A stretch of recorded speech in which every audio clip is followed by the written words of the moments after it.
nagbabalita regarding dito sa inalis daw po ang kasama kayo sa inalis sa UBJP. Gaano ito katotoo?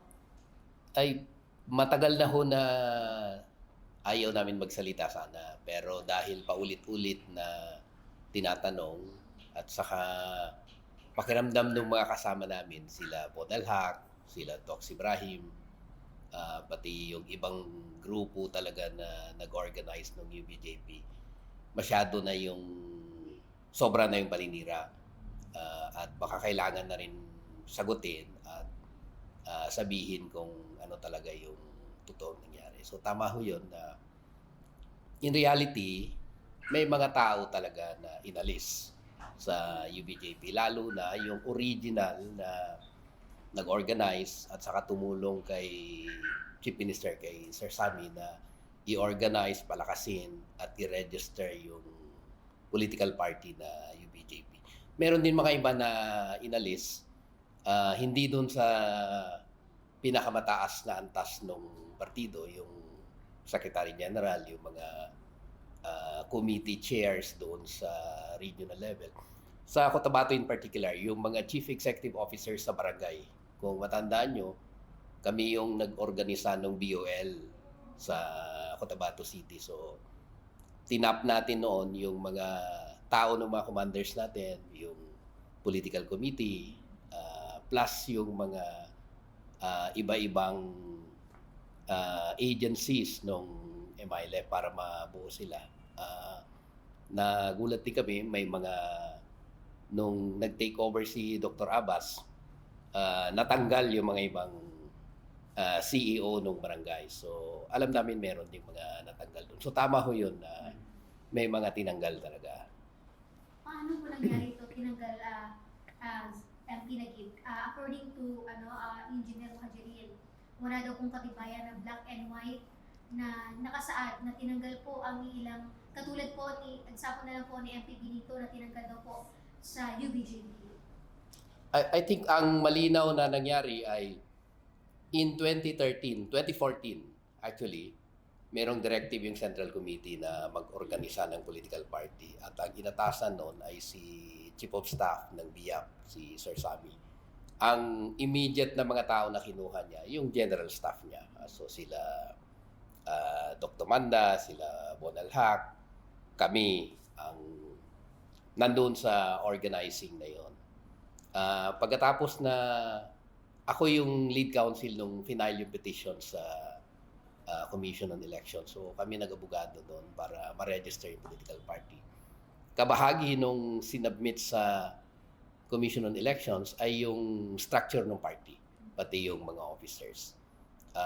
And then in-affirm ulit yung mga officers nung Central Committee. So nandoon yung mga officials, including for instance si Sir Sammy as Secretary General, ako Deputy Secretary General, sila Dr. Manda, chairs ng different committees sa region. Yun yung takbo. So nagkaroon ng BUL, yun din yung ginamit natin na makinarya para mag-organize at ipanalo yung BUL. But in one incident, I recall, nasa Manila kami, nasa Ascot Hotel. May meeting doon na importante na 3 lang kami ang nag-attend, si Chairman Murad, ako, tsaka si Sir Sammy, si Chief of Staff. Na sinabihan kami ni Chairman na merong meeting yung partido. May meeting the next day. So tinanong ko, anong meeting yon? Sabi niya, may meeting yung party natin. So sinabi namin sa kanya, hindi kami notified. Hindi kami na-inform. So sabi niya sa akin, tawagan mo yung isang tao na para malaman mo. So tinawagan ko. Binigay sa akin yung agenda ng meeting. Alam namin yun na issue kasi paulit-ulit recurring na issue. Yung issue nung Secretary General at ano yung powers na ginran sa kanya under the bylaws nung party. So, nalaman namin dun sa meeting sa Davao na technically kami lahat na officers ng party na associated kay Sir Sammy, hindi notified.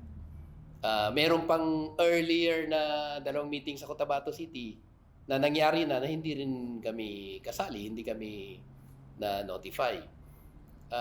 And then merong biglang lumabas na technical working group na hindi naman kabahagi ng original na grupo na nag-form nung partido. So yun yung nag-present ng recommendations nila doon sa meeting August sa Davao. At ang presentation nila doon sa Davao ay hindi na nagagampanan ng Secretary General yung function niya.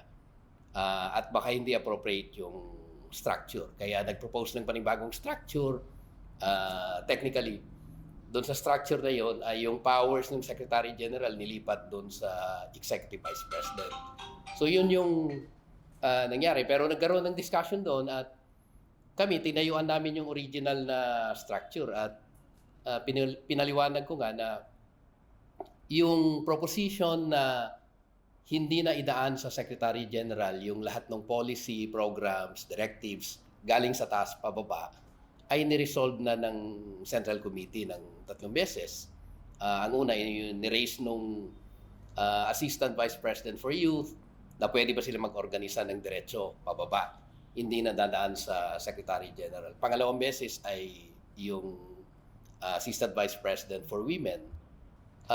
Na-resolve na yon sa Central Committee na hindi natin babaguhin yung structure. Kasi ma-imagine mo, may mga area vice presidents ka sa Central Mindanao, Southern Mindanao, Western Mindanao, Northeastern Mindanao, Southeastern Mindanao. So, kung magsabay-sabay yun na mag-utos, plus meron ka pang sectoral na vice presidents, doon sa tao natin sa probinsya, ano mangyari doon sa ano? Magkakagulo talaga yung baba, yung ground natin. So, kaya ino-oppose namin yung proposal na yun dahil may resolution na ang Central Committee doon.